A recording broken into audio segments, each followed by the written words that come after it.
कभी जैसे अभी बीच में माहौल थोड़ा ऐसा गर्म था ऑपरेशन सिंदूर के टाइम, आपको गुस्सा नहीं आया कि राफ्ट लेके पाकिस्तान चला जाऊँ?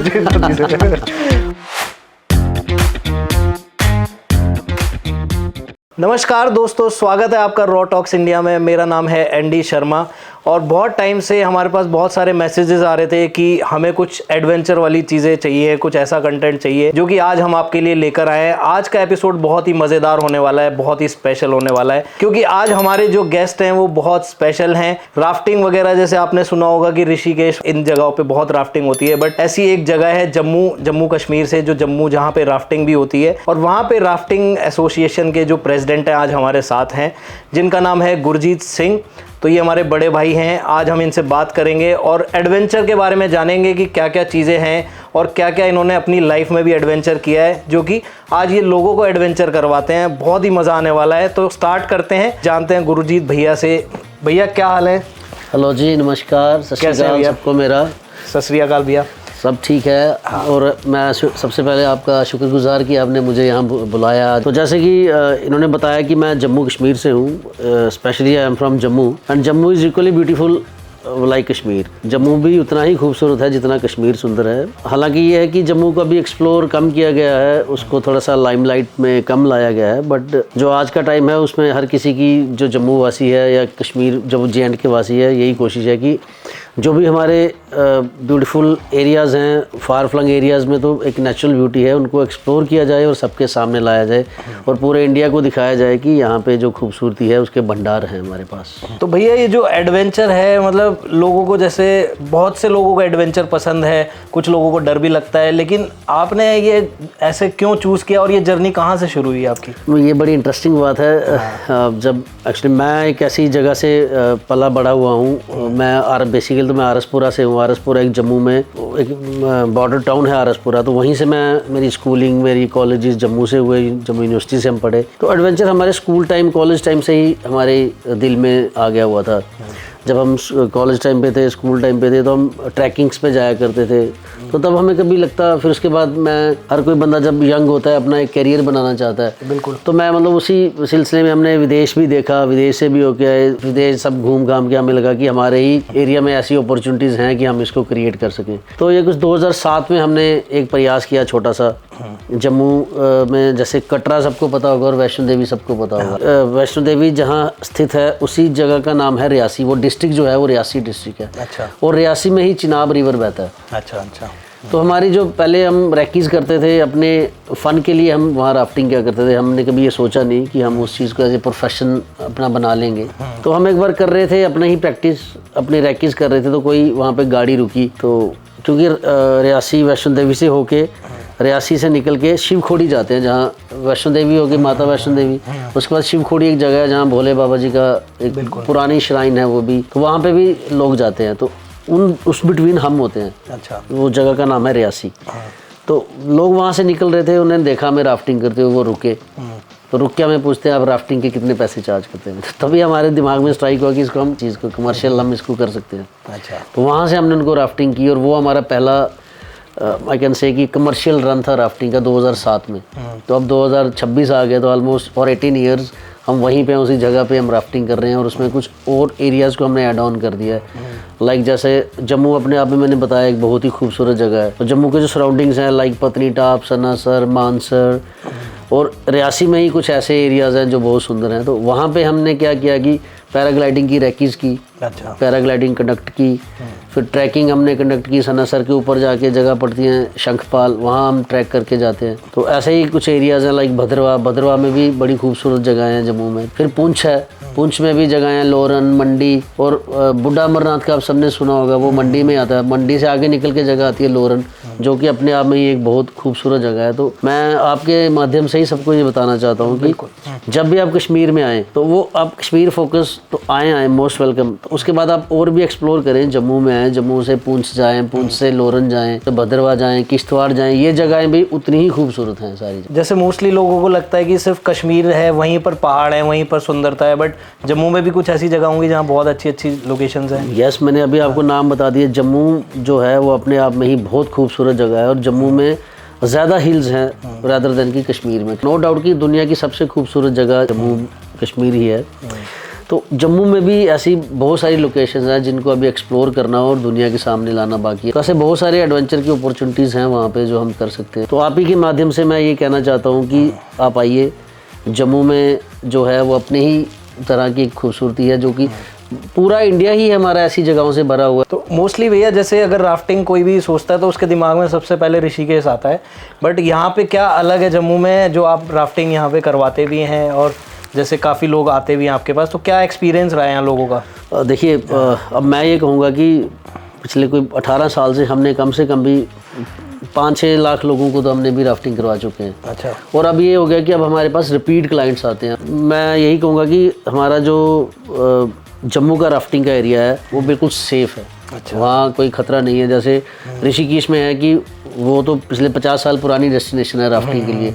तो जम्मू तो अभी 18 साल से हम लोगों ने, मतलब आई कैन से कि I am the founder of rafting there. वहाँ तो अभी 18 ही साल हुए हैं, बट आज तक वहाँ इतनी कृपा रही है ऊपर वाले की, कभी कोई इंसिडेंट नहीं हुआ। कभी कोई मिसहैपनिंग नहीं हुई, कोई हाँ, ये this is part of the activity कि कोई राफ्ट से बाहर गिर रहा है, कोई इन्फ्लेट हो रहा है, गिर रहा है, पर वो कोई हैपनिंग नहीं होती है। That is only for the fun. Sometime people वो खुद ही अपने आप को जंप कर देते हैं राफ्ट से बाहर, हमसे पूछते हैं कि हम जाएं। अच्छा। तो रैपिड्स देख के तो वो जंप करते हैं, बट ये है कि वो बिल्कुल सेफ स्ट्रेच है और वो 12 महीने ओपन स्ट्रेच है। बाकी जगहों पे होता है कि बंद हो जाती है राफ्टिंग। हाँ, सिर्फ मानसून में बारिश नहीं होनी चाहिए, अदरवाइज़ वो ओपन रहता है, क्योंकि वो इसलिए ओपन रहता है कि वो सेफ स्ट्रेच है। वहाँ पे पिछली बार जो हुआ वो फ्लड फ्लूड था, बट ऐसा वहाँ पे होता नहीं है कोई, मतलब वंस इन अ वाइल ऐसा वो एक मौका था जहाँ ये बंद रहा। डिफरेंट उसमें यही है कि वो अपने आप में एक वैली है जहाँ हम राफ्टिंग करते हैं, और वो जो रिवर है चिनाब, उसका जो पानी है वो अपने आप में ही एक, मैं कहूँगा कि वो जड़ी बूटियों से बना हुआ पानी है। भारत का बड़ा आदरणीय और पूजनीय है। चिनाब की भी हम इक्वली उतनी ही रिगार्ड्स देते हैं। तो उसका भी जो पानी है उसकी भी कुछ स्पेशलाइजेशन है। जैसे बंदा थका होता है, वैष्णो देवी से लोग आए होते हैं, उनके पाँव में दर्द हो रहा होता है, वो जैसे ही उस पानी में पैर डालते हैं ना तो ठीक हो जाते हैं। अच्छा। मतलब ये भी वहाँ की वो है मान्यता।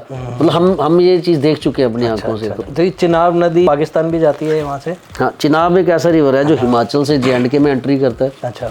चंद्र और बाघा 2 रिवर मिलते हैं किश्तवाड़ में, तो मिलके फिर ये चिनाब फॉर्म करते हैं। और चिनाब वहाँ से किश्तवाड़ से होके, रामबन से होके रियासी में एंटर करता है और रियासी से होके पाकिस्तान में जाता है। तो कभी जैसे अभी बीच में माहौल थोड़ा ऐसा गर्म था ऑपरेशन सिंदूर के टाइम, आपको गुस्सा नहीं आया कि राफ्ट लेके पाकिस्तान चला जाऊँ मुझे नदी से? हाँ, गुस्सा तो आता ही है। इंडियन होने के नाते तो हम पूरा गुस्से में रहते हैं कि हमारी तरफ कोई कैसे देख जाए। तो बाकी वो तो हमसे ऊपर के लोग हैं जो ये चीज़ सोचते हैं। तो इसमें एडवेंचर ऐसी चीज़ होती है कि मोस्टली पेरेंट्स वगैरह भी बच्चों को अलाउ नहीं करते हैं ज़्यादा, मतलब खेल कूद में भी थोड़ा उत्पात नहीं मचाने देते। बट आपको ये जो एडवेंचर का जो भूत है ये कब स्टार्ट हुआ, आपको कब लगा? जैसे मैंने बताया कि हम एक ऐसी जगह पे पले बड़े कि वो जहाँ ना हमारी खेल कूद एक एडवेंचर होती थी। अच्छा। वो बिल्कुल बॉर्डर टाउन है। अभी ऑपरेशन सिंदूर के दौरान ना शायद हमारा एरिया भी लाइमलाइट में आया होगा, आरसपुरा। तो वो बिल्कुल एक बॉर्डर टाउन है। हम ऐसी मतलब सिचुएशंस में पले बड़े, ऐसे फायरिंग चलती थी बॉर्डर के, क्रॉस द बॉर्डर फायरिंग चलती थी। बाकी लोगों को लगता था रिस्क है, पर हमारी वो आदत बन गई हुई थी। अच्छा। तो वहीं से हम बड़े होते कॉलेज में आए, फिर लगा कि एडवेंचर भी कोई चीज़ है। फिर खुद ही जाना, हमने एक्सपीडिशंस में निकल जाना, जंगलों में चले जाना 4-4, 5-5 दिन। हालांकि तब वो थोड़ा सा इफेक्टिव हो चुका था वो एरिया, बट रिस्क लेते वो आदत ही बन गई बस। तो आदत बनते बनते वो प्रोफेशन बन गया। तो मैं यही कहूँगा कि हर चीज़ में सेफ्टी बहुत ज़रूरी है। अगर आप कहीं भी जाते हो एडवेंचर करने के लिए, आपको पता होना चाहिए कि आप किसके साथ कर रहे हो, जिनके साथ आप कर रहे हो उनका एक्सपीरियंस क्या है, उनका तजुर्बा क्या है। जैसी आपको इंस्ट्रक्शंस दी जाएँ, अगर आपके साथ कोई गाइड है, कोई पायलट है, जो भी आप कर रहे हो, जो जैसे आपको इंस्ट्रक्शंस दी जाए उनको फॉलो करके अगर आप करेंगे तो कोई मिसहैपनिंग नहीं होगी। तो हमारे जैसे ऑडियंस है तो हम उनको स्टोरीज़ बताते हैं कि हर प्रोफेशन की और हर फील्ड की। इस बार जैसे हम एडवेंचर का लेकर आए हैं, तो कुछ अगर जैसे ऑडियंस में या कोई भी लोग चाहे कि इस फील्ड में जाना चाहे या अपना करियर बनाना चाहे एडवेंचर की लाइन में, तो क्या आप सजेस्ट करेंगे कि क्या क्या प्रोसेस मतलब रहता है इसका? जैसे बाकी सारे प्रोफेशंस हैं, कोई IT में है, कोई इंजीनियर है, कोई डॉक्टर है, तो हर चीज़ में बहुत ही वास्ट वो चाहिए विज़न, और बहुत ही वास्ट है हर फील्ड। तो ऐसे ही मैं कहूँगा एडवेंचर भी एक, आज के टाइम पे एडवेंचर भी एक बहुत ही वास्ट फील्ड है। हर टाइम पे एक नई चीज़ निकल के आ रही है। जैसे पहले कभी किसी को राफ्टिंग का पता नहीं होता था।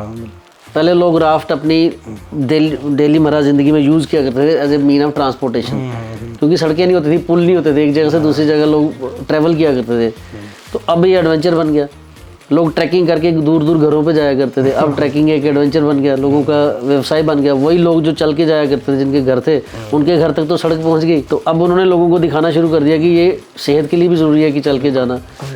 तो अगर कोई बंदा इसमें आना चाहता है तो उसको प्रॉपरली इस चीज़ को जानना बहुत ज़रूरी है, क्योंकि आप यहाँ पे डिफरेंट कोर्सेज़ भी होते हैं, ऐसे इंस्टीट्यूट्स भी हैं जो ये कोर्सेज़ ऑर्गेनाइज करते हैं। जैसे आप स्कीइंग कर सकते हो, स्कीइंग इंस्ट्रक्टर बन सकते हो, पैराग्लाइडिंग कर सकते हो, पैराग्लाइडिंग इंस्ट्रक्टर बन सकते हो, राफ्टिंग कर सकते हो, राफ्टिंग इंस्ट्रक्टर बन सकते हो, कैंपिंग, ट्रैकिंग। आजकल और चीज़ें ऐड हो गई हैं, जैसे बंजी जंपिंग, ये जिप लाइनिंग। ये अब इसके लिए आपको ज़रूरी नहीं कि आपको पहाड़ चाहिए, आप किसी गांव में भी ये चीज़ बना सकते हो। कोई रिजॉर्ट बना दिया, स्विमिंग पूल बना दिया, उसमें अपने डाइविंग का सिस्टम बना दिया, स्विमिंग सिखाना, बच्चों को सिखाना, बड़ों को सिखाना। तो ये सारे आपके एक प्रोफेशन में चीज़ें जुड़ जाती हैं, क्योंकि आजकल हर एक चीज़ बड़ी वाइडली ओपन है। जो आज का जो नौजवान है, जो अगले आने वाली जनरेशन है, जो बच्चे हैं, उनको अपना विज़न एक उन्होंने सेट कर लिया हुआ है और उनको कुछ हटके चीज़ें करनी होती हैं, कुछ डिफरेंट करना होता है। जैसे आजकल यूट्यूबर होना भी एक प्रोफेशन है, पॉडकास्टिंग करना भी एक प्रोफेशन है ना। तो पहले ये चीज़ें कहाँ होती, पहले तो माँ बाप ये कहते हैं ये क्या बेकार की फोटो खिंचाना कोई। आजकल फोटोग्राफी प्रोफेशन है, सही बात, ठीक है। ड्रोन से फोटोग्राफी, मैं खुद एक माइक्रोलाइट पायलट हूँ। अच्छा, यस। तो ड्रोन से फोटोग्राफी करना एक प्रोफेशन है, ड्रोन से एरियाज, ड्रोन से रैकीज करना एक प्रोफेशन है, क्योंकि इतनी ज़्यादा एडवांसमेंट अभी आ रही है, आ चुकी है कि आप किसी भी चीज़ को अपना प्रोफेशन बना सकते हो। और जब आप किसी चीज़ को टाइम देते हो, फिर वो चीज़ आपको इज्जत देती है। तो कुछ भी करो, उसको टाइमली करो और उसको सीरियसली करो, तो वो चीज़ आपको आगे जाके रिस्पेक्ट देगी और मनी देगी, क्योंकि टाइम इज़ मनी। तो उससे आप भाई कर सकते हो हर एक चीज़ को। तो एडवेंचर में क्या क्या ऐसी एक्टिविटीज़ हैं जो आप अच्छे से कर सकते हो, जिसका आपको एक्सपीरियंस भी है? मैं पर्सनली मतलब राफ्टर रहा हूँ एक, मैंने इंटरनेशनली राफ्टिंग की। अच्छा। मैंने इंडिया को रिप्रेजेंट किया राफ्टिंग में। अच्छा, हाँ। तो कहाँ पे किया था, क्या इवेंट था? पहली बार जो किया वो हमारे जम्मू में ही एक इंटरनेशनल राफ्टिंग कंपटीशन था। दूसरी बार मैं स्लोवाकिया गया था। फिर थर्ड टाइम मैं क्रोएशिया गया था। अच्छा, तो वहाँ हमने ये रिप्रेजेंट किया मैंने इंडिया को। उसके बाद ट्रैकिंग मैं करता हूँ, स्कीइंग मैं करता हूँ प्रोफेशनली, पैराग्लाइडिंग मैं करता हूँ। अब एक और टर्म ऐड ऑन हो गई है, दैट इज़ पैरामोटरिंग। अच्छा। तो जैसे मैं कह रहा हूँ कि हर चीज़ हर देर के बाद एक टेक्नोलॉजी चेंज हो जाती है। अब पैरामोटरिंग भी आ गई है। पैरामोटरिंग आप कर सकते हो, हॉट एयर बलूनिंग मैं करता हूँ। तो वो हम ऑलरेडी कंडक्ट करते हैं ये सारी चीज़ें। तो कोई भी अगर चाहे, मतलब this is all pilot courses, कोई भी चाहे पायलट बन सकता है, हॉट एयर बलूनिंग सीख सकता है, पैरामोटरिंग सीख सकता है, पैराग्लाइडिंग सीख सकता है, स्कीइंग तो क्या है कि सीजनल एक चीज़ करेगा कि उसको उसके लिए बर्फ़ चाहिए। हाँ बिल्कुल। पर जब वो करेगा तो फिर उसको पता चलेगा ये एडवेंचर है, क्योंकि एडवेंचर जो है ना वो अपने आप में ये वो आपके ब्लड में होना चाहिए। बिल्कुल। तो उसकी क्लास जो है ना वो दिमाग से ही शुरू होती है। तो आपके खून में ये चीज़ें होनी चाहिए। तो बाकी प्रोफेशन और पैसे कमाना ये कोई बड़ी चीज़ नहीं है, ये आप कर सकते हो। ज़रूरी नहीं कि उसके लिए आपको पहाड़ में जाना है, आप यहाँ भी कुछ रिजॉर्ट बना के ये चीज़ें करा सकते हो, वाटर सर्फिंग करा सकते हो। फैमिली वगैरह जैसे घर वाले आपको बोलते नहीं है कि यार ये क्या कर रहे हो तुम? नहीं, स्टार्टिंग में जब मैंने शुरू किया तो मेरा ये था कि फ़ॉरेन में कहीं सेटल हो जाऊंगा। तो वो भी सारा देख दुख के फिर पता चला कि नहीं यार, क्योंकि पेरेंट्स नहीं जाना चाह रहे थे बाहर। तो फिर मुझे लगा नहीं यार, यहाँ भी बहुत सारी ऑप्शंस हैं, यहीं करते। पर जब मैंने स्टार्टिंग में जब राफ्टिंग शुरू की ना, तो पहले 1-1.5 साल तो कोई कमाई नहीं होती थी घर पे। वहाँ जहाँ हम रहते थे राफ्टिंग करने के लिए, वहाँ रह के भी घर से पैसे मंगवाने पापा से। उन्हें कहना तू घर आ, मैं तेरे को यहीं कोई अच्छा सा काम खोल के देता हूँ, तू कर क्या रहा है, इतनी पढ़ाई लिखाई करने के बाद तू वहाँ दरिया के किनारे बैठा हुआ है जाके। तो बड़ी मुश्किल से फिर मैंने उनसे टाइम मांगा कि हमें 1-2 साल दे दो। अगर मुझे खुद ही लगा कि मैं इसमें फ्लॉप हो जाऊंगा तो मैं खुद ही आके आपको बोलूँगा मुझे ये काम खोल दो, मैं ये करना है। तो शायद हमारी किस्मत में ये लिखा हुआ था। तो करते करते करते आज हम 18 साल से उसी प्रोफेशन में हैं। तो उस जगह पे जब हमने शुरू किया 2017 तक हम अकेली हमारी कंपनी थी द इको एडवेंचर्स। आज की डेट में वहाँ पे 24 और ऑपरेटर आ चुके हैं नए। अच्छा। जो राफ्टिंग करते हैं। मतलब वो रियासी जो है वो आज की डेट में एक डेस्टिनेशन बन चुका है राफ्टिंग के लिए। मतलब जम्मू में तो सबको पता है, इवन जो लोग वैष्णो देवी यात्रा के लिए जाते हैं उन सबको पता है। तो जो नहीं जाते हैं तो मैं उनको बता रहा हूँ कि जब भी आप वैष्णो देवी आएँ, जम्मू कश्मीर का नाम लें तो प्लीज़ जम्मू में आएँ, जम्मू में वैष्णो देवी में आएँ। वैष्णो देवी से आगे रियासी है, रियासी में आप आएँ, हम आपको वहाँ इंटरटेन करेंगे, आपको राफ्टिंग कराएंगे, आपको पैराग्लाइडिंग कराएंगे, आपको एडवेंचर कराएंगे, आपको ऐसी यादें देंगे कि जो आपकी ज़िंदगी में सबसे कीमती होंगी, और वही यादों से आपकी स्ट्रेस दूर होगी, आप एक अच्छी ज़िंदगी और हेल्दी लाइफ जीना सीखोगे। और भैया का जो पेज है इको एडवेंचर, हाँ, वो आप फॉलो कर सकते हैं, वहाँ से कांटेक्ट कर सकते हैं। मतलब आपका जो ट्रिप होगा बहुत ही मज़ेदार हो जाएगा अगर आप इनसे कांटेक्ट करेंगे, क्योंकि ये सिर्फ चलो एडवेंचर तो अलग चीज़ है, उसके अलावा इतना ज़्यादा आपको एंजॉय करने को मिलेगा। कहीं पे नदी के किनारे खाना बना रहे हैं, बारबेक्यू लगा रहे हैं, टेंट लगा रहे हैं, बहुत सारी ऐसी ऐसी चीज़ें हैं जो कि मज़ा आता है।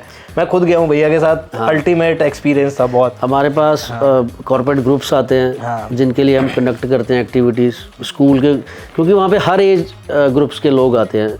अब स्कूल के जो स्टूडेंट्स होते हैं वो तो छोटे होते हैं, उनके लिए वैसा ही एक्चुअली जो वहाँ पे हमारा रिवर है उसके अलग अलग से चैनल्स हैं।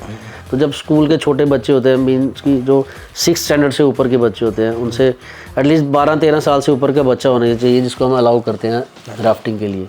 उससे बड़े बच्चे जो कॉलेज के और यूनिवर्सिटीज़ के आते हैं वो तो अडल्ट हो चुके होते हैं। तो उसके बाद कॉर्पोरेट ग्रुप्स जो आते हैं, तो इन सब ये सब हमारे पास आते हैं। इनके लिए हम अरेंज करते हैं, इनकी पिकनिक्स अरेंज करते हैं, इनके लिए इवेंट्स अरेंज करते हैं। तो ऐसे जो मुझे सुने, जो मुझे देखें, इको एडवेंचर्स जो है वो मेरी कंपनी का नाम है, और 9796480099 मेरा नंबर है। और बाकी जो मेरी जानकारी होगी वो एनडी शर्मा आपसे शेयर करेंगे। भैया जैसे राफ्ट कई बार ऐसे पलट भी जाती है, वीडियोस में दिखाते हैं, तो उस टाइम पे क्या करते हैं फिर? This is part of the game. Raft पलट गई है तो इट डजंट मीन कि अब वहाँ कोई बचेगा नहीं या कुछ होगा नहीं। कई बार तो कुछ ऐसे भी लोग होते हैं, चलो इसको पलटाओ, थोड़ा और मजा करो। ऐसे भी लोग खुद भी पलटती है वो। ऐसे भी लोग होते हैं जो कहते हैं इसको आप हाई ग्रेड रैपिड्स में लेके चलिए, तो वहाँ ये पलटेगी तो हमें और भी मज़ा आएगा। तो जब वो पलटती है, उनके साथ जो गाइड होता है उन्होंने ऑलरेडी बिफोर स्टार्टिंग राफ्टिंग वो सारी इंस्ट्रक्शन सबको पहले ही दे देते हैं। लाइफ जैकेट पहनी होती है, वो आपको डूबने कभी भी नहीं देगी। जो भी आपके साथ चीज़ होगी राफ्ट में वो सारी फ्लोटेबल चीज़ें होंगी, वो डूबने वाली उनमें से कोई चीज़ नहीं होगी।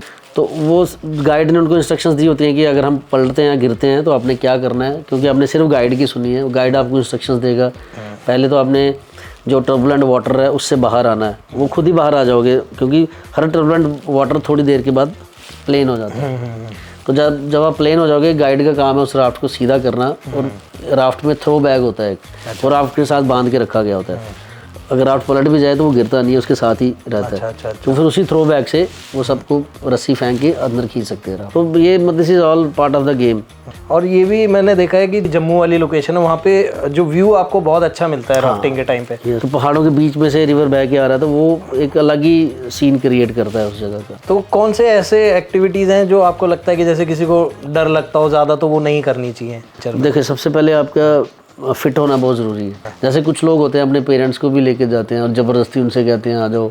तो मैं उनसे यही कहूँगा कि कोई भी अगर आपके साथ एज में बड़ा है, जिसको कोई प्रॉब्लम है हार्ट की स्पेशली, या कोई भी और उसको मेडिकल इलनेस है, तो उनको आपको सबसे पहले जाके उस ऑपरेटर को बताना चाहिए। जहाँ भी आप राफ्टिंग कर रहे हो, जिप लाइन कर रहे हो, पैराग्लाइडिंग कर रहे हो, कोई भी एक्टिविटीज़ कर रहे हो, उनको बताना है कि इनको ये प्रॉब्लम है, तो वो आपको अलाउ नहीं करेंगे। अगर आप उसको छुपा के उनसे कराओगे तो फिर वो कोई भी मिसहैपनिंग हो जाएगी। मोस्टली जैसे हम देखते हैं कि जो भी एडवेंचर एक्टिविटीज़ हैं वहाँ पे वीडियोज़ आती रहती हैं, कभी कोई बंजी जंपिंग से कोई चोट लग गई किसी को, कभी राफ्ट से लग गई। बट भैया के साथ ऐसा है कि सबसे ज़्यादा जो इनका फोकस है वो सेफ्टी पर होता है, क्योंकि इन्होंने खुद एक्सपीरियंस करा है, खुद चीज़ें सीखी हैं, बहुत टाइम से करा है, तो इन्होंने सबसे ज़्यादा फोकस सेफ्टी पे रखा है। चाहे उसमें एक्स्ट्रा टाइम लग जाए या फिर कोई और एक्सपीरियंस लोग इनको और ऐड करने पड़े, तो उस हिसाब से आपने ज़्यादा फोकस। एग्जैक्टली, मैंने पहले कहा कि जब भी आप कहीं भी जाते हो आपको पता होना चाहिए कि वो जिसके पास आप जा रहे हो वो कितनी टाइम से ये एक्टिविटीज़ कर रहा है। वो कहीं ऐसा तो नहीं कल ही उठ के आ गया है, उसको अभी खुद ही ऑपरेटर के बारे में पता नहीं है, वो आपको करवा रहा है। तो हमेशा वही बंदा गलती करता है जो नया आया होता है। तो इसमें कोई लाइसेंस वगैरह की? लाइसेंस होता है, यस, इसमें बिल्कुल लाइसेंस होते हैं। इसकी भी बिल्कुल पढ़ाई होती है, कोर्सेज होते हैं, कोर्स कंडक्ट होते हैं, आपसे एग्ज़ाम लिए जाते हैं, फिर आपको लाइसेंस मिलते हैं। और उसके बाद साल बाय साल आपके ये लाइसेंस है ये रिन्यू होते हैं। तो ऐसा कुछ नहीं है कि अपनी मर्ज़ी से आप चला रहे हो, क्योंकि आप किसी के साथ, जैसे हम गाड़ी चलाते हैं लाइसेंस मिलता है, उसकी रजिस्ट्रेशन मिलती है, तो सेम लाइक यहाँ भी ऐसा ही होता है। आपको प्रॉपर आपके ऊपर नज़र रखी जाती है, आप बिल्कुल स्कैनर के अंदर ही होते हो। तो मैं यही कहूँगा कि जिसके पास भी आप जाते हो, अगर कोई हेल्पर आपके साथ काम कर रहा है तो आप वहाँ को बोल सकते हो कि हमें एक्सपीरियंस बंदे से ही चलना है। तो इन्जॉय वगैरह कैसे करते हैं आप, मतलब काम के अलावा क्या क्या इन्जॉयमेंट? देखिए, मैं पर्सनली तो मैं एक ट्रैवलर हूँ, I just keep on travelling. मतलब इंडिया ही सबसे बड़ा एक ट्रैवल मुझे लगता है हब है इंडिया, क्योंकि मैंने पहले भी इसी वीडियो में बताया कि यहाँ की हर एक जगह जो है वो बेमिसाल है। चाहे वो आप हिस्ट्री पॉइंट ऑफ व्यू से देख लो, हर एक जगह हिस्टोरियन है। तो मैं ट्रैवलर हूँ, मेरा जो खुद का फ़न करने का तरीका ये है कि गाड़ी उठाई, अपने टेंट्स रखे, अपने पैराग्लाइडर्स रखे, तो निकल गए। जहाँ हमें जगह मिली हम रुके, हमने अपनी कुकिंग की, तो शुरू हो गए।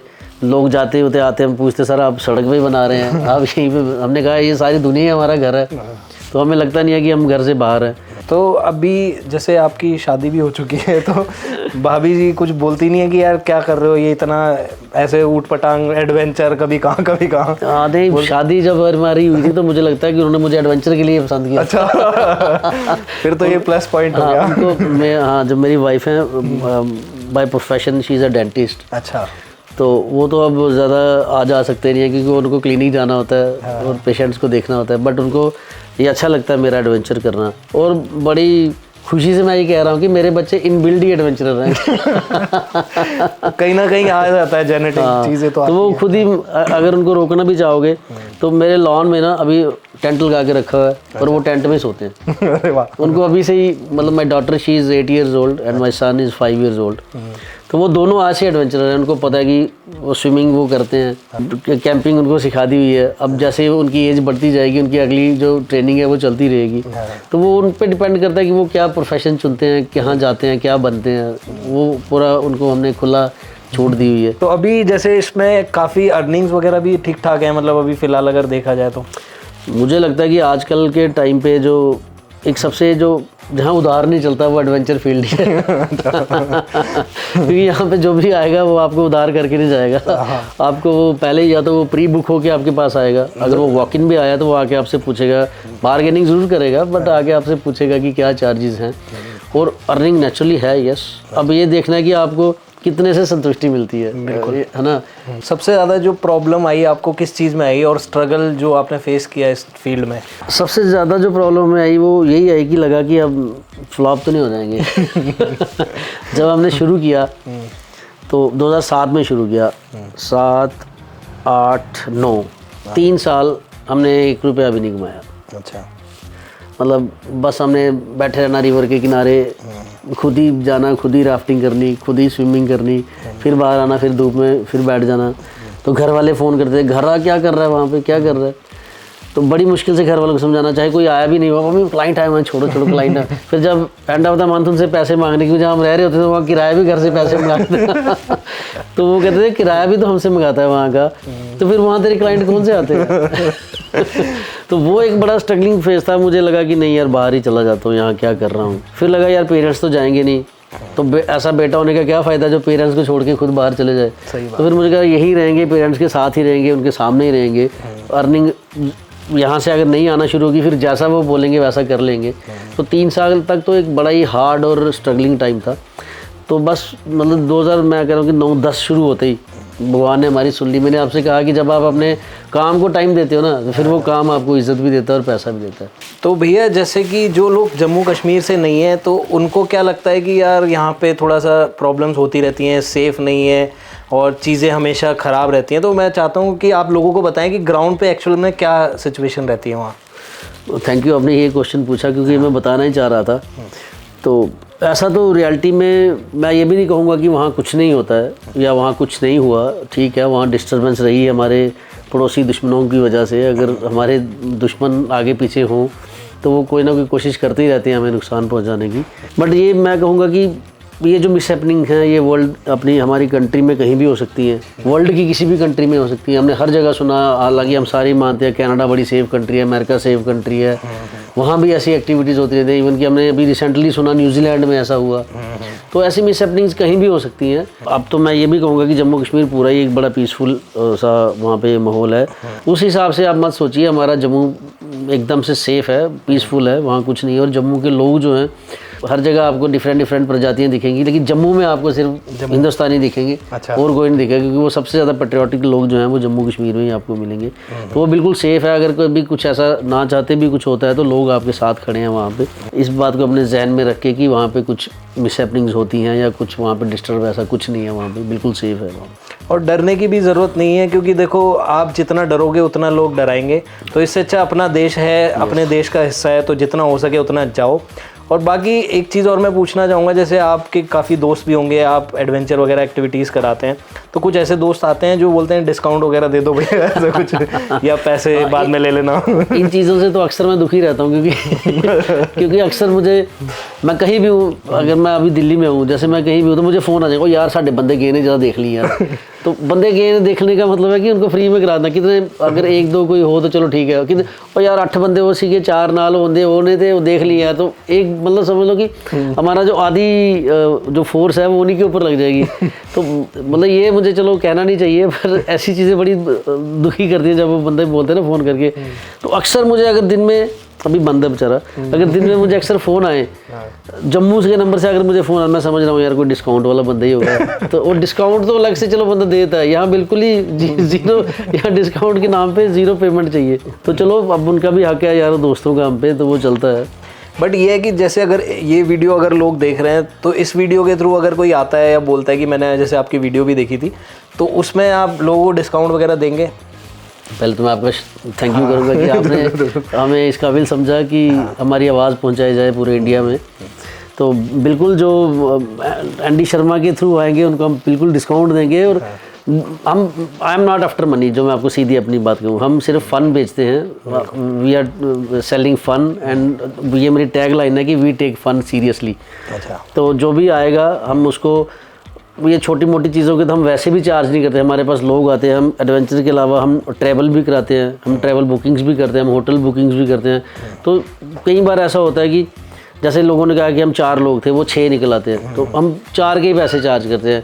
उनको बॉनफायर भी दे देते हैं, उनको सब कुछ देते हैं, जिसका हम कोई चार्ज नहीं करते। लोगों से पैसे पूछते भी नहीं, कि वो खुद कहते हैं भैया बताओ 2 बंदे एक्स्ट्रा हो गए थे, कोई गद्दे यूज़ हो गए, कोई ये एक्स्ट्रा बेड लग गया एक्स्ट्रा। तो ये चीज़ें हमारे लिए नहीं है। हमारे लिए सबसे बड़ी जो प्रायोरिटी है वो है कस्टमर सेटिस्फेक्शन। हम उनको सेटिस्फाइड करना चाहते हैं। जब वो खुद ही नेक्स्ट टाइम पे किसी को हमारे बारे में माउथ पब्लिसिटी करके बोलें कि नहीं यार वो बंदे सही थे, उनके पास जाना है, वही हमारी अर्निंग होगी। बट मोस्टली मेरा पर्सनल एक्सपीरियंस भी रहा है भैया कि मतलब मैं मनाली वगैरह गया हूँ, तो वहाँ पे स्पेशली बॉनफायर वगैरह के चार्ज करते हैं वो लोग 500 या 1000 रुपीज़।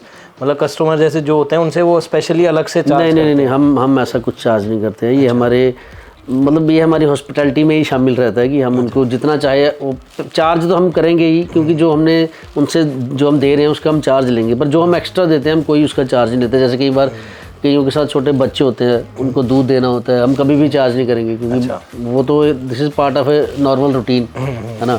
हमारे स्टाफ के भी लोगों के बच्चे होंगे, हमारे भी बच्चे होंगे, तो हम इसका चार्ज नहीं करते। उनको ब्रेड देना, बटर देना, या उनको एक्स्ट्रा मिल्क देना, या बॉनफायर देना, तो ये this is all part of the activities. हम इसके लिए बिल्कुल भी चार्ज नहीं करते। भैया का दिल जितना बड़ा है उससे ज़्यादा बड़ा भैया का शरीर भी है और स्ट्रॉन्ग भी है। तो मतलब जैसा ये दिखने में नॉर्मल आपको लग रहे हैं सिंपल से, लेकिन उतना है नहीं, इतना ज़्यादा ये सीरियस लेते हैं चीज़ों को। काफ़ी सालों से आपने शुगर नहीं खाई है, चीनी नहीं खाई है भैया ने। कितने टाइम से नहीं खाई आपने? मैं कहूँगा कि पिछले कोई 5-6 साल से मैंने आटा नहीं खाया, वीट और शुगर, ये 2 चीज़ें मैंने छोड़ ही दी हैं बिल्कुल।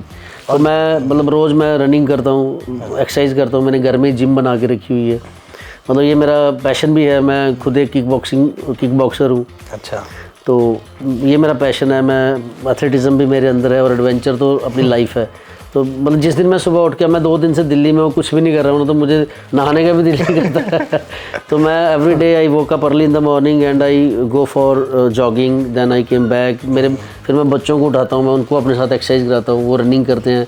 मतलब मैं उनको, जैसे जो मेरा लॉन है, मैं बोलता हूँ इसके 20 चक्कर काटो, वो 20 चक्कर काटते हैं। फिर उसके बाद उनको स्ट्रेचिंग कराता हूँ, उनको चिन अप्स कराता हूँ, लटकाता हूँ, क्योंकि ये आप घर से ही ये चीज़ें उनको दोगे तो वो आगे जाके ये इन चीज़ों को अडॉप्ट कर लेंगे, वो उनकी हैबिट बन जाएगी। तो फिटनेस, एडवेंचर की जो जर्नी है उसमें सबसे जो ज़रूरी चीज़ है वो आपकी फिटनेस है। कहते हैं ना कि जो दिखता है वो बिकता है। अगर आप फिट दिखोगे नहीं, मैं इतनी तोंद निकाल के आ जाऊँगा, तो कौन मुझे बोलेगा कि ये बंदा एडवेंचर वाला बंदा है। उसको खुद बचाना पड़ेगा बल्कि। तो वो एक लुक्स बड़ी मैटर करती है। तो ऐसा मैं सबको ये कहूँगा कि अपनी लाइफ में आप फिटनेस की जब हैबिट बना लोगे तो बीमारियों से दूर हो जाओगे। तो ये जो लाइफ में डिसिप्लिन है वो कहाँ से आया आपकी लाइफ में? तो ये डिसिप्लिन पापा की मार खा खा के आया क्योंकि मेरे पापा एयरफोर्स में थे। अच्छा। तो वो शुरू से ही, मेरे पापा चाचा जी भी बेल्ट फोर्स में थे, मेरे नाना जी बेल्ट फोर्स में थे, मामा जी, कजन्स, ये सारे मतलब they all belong to defence background. Bed पे अगर 6 बज गए सुबह के तो बापूजी शुरू हो जाते थे सुबह सुबह, यो तू 6 बज गए, जो बंदा सुबह उठ के जल्दी उठ के बाहर, जिसने चढ़ता हुआ सूरज नहीं देखा वो ज़िंदगी में क्या कामयाब होगा। तो वो ऐसी हैबिट हमारे दिमाग में घुस गई कि आज तो चलो वो नहीं है पापा हमारे साथ, पर उनकी दी हुई आदतें हमारे साथ हैं। Every day I used to wake up at 5 o'clock, चाहे सर्दी है गर्मी है, मैं रात को लेट भी सोऊंगा तब भी मैं 5 साढ़े 5 बजे नींद खुल जाती है। कुकिंग वगैरह भी बहुत अच्छी करते हैं आप, मैंने सुना है। यस, कुकिंग का भी बड़ा शौक है, क्योंकि जो बंदा एडवेंचर के फील्ड में रहेगा ना तो कुकिंग उसके लिए एक हथियार होगा। और कुकिंग वाकई मैं बहुत अच्छी करता हूँ। जब आप सारे आएंगे तो मैं आपको कुक करके खिलाऊंगा। बिल्कुल भैया, बहुत आएंगे लोग, बिल्कुल आएंगे, क्योंकि देखो जिस तरीके से आप बता रहे हैं, और एक काम अपनी जगह है लेकिन एक पर्सनल टच और एक पर्सनल वो होता है ना सपोर्ट, वो आपकी तरफ से बहुत दिख रहा है, जो कि कहीं और मैंने अभी तक नहीं देखा है। जैसे आप पर्सनली बोल रहे हैं कि यार बहुत सारी चीज़ें हैं जो हम एक्स्ट्रा चार्ज नहीं करते हैं, कहीं पे भी किसी को भी हेल्प चाहिए होती है तुरंत खड़े रहते हैं हर चीज़ के लिए। तो ये बहुत अच्छी चीज़ है, मतलब एक पॉजिटिव। मतलब हेल्प की मैं ये कहूँ कि हमने इतने ज़्यादा रेस्क्यू ऑपरेशंस किए, जिसके लिए हमें स्टेट अवार्ड भी मिला अपने जम्मू कश्मीर में ड्यूरिंग फ्लड टाइम पे। जब 2014 में श्रीनगर में फ्लड आया था तो हम मतलब वहाँ पे काफ़ी टाइम हमने वहाँ पे हम रेस्क्यू में रहे, हमने कितने लोगों को बचाया वहाँ जो फंसे हुए थे। इनफैक्ट हम पहले तो खुद भी फंसे थे, मेरे पैरों की उंगलियां ख़राब हो गई थी उस पानी से। मतलब इतनी देर हम फ्लड में रहे तो पानी मतलब कंटेमिनेट हो जाता है धीरे धीरे। तो वहाँ हमने रेस्क्यूज़ भी किए, हमने रियासी में रेस्क्यू किए, कई जगह हम आर्मी के साथ गए रेस्क्यूज़ के लिए, आर्मी के साथ मिलके हमने रेस्क्यूज़ किए।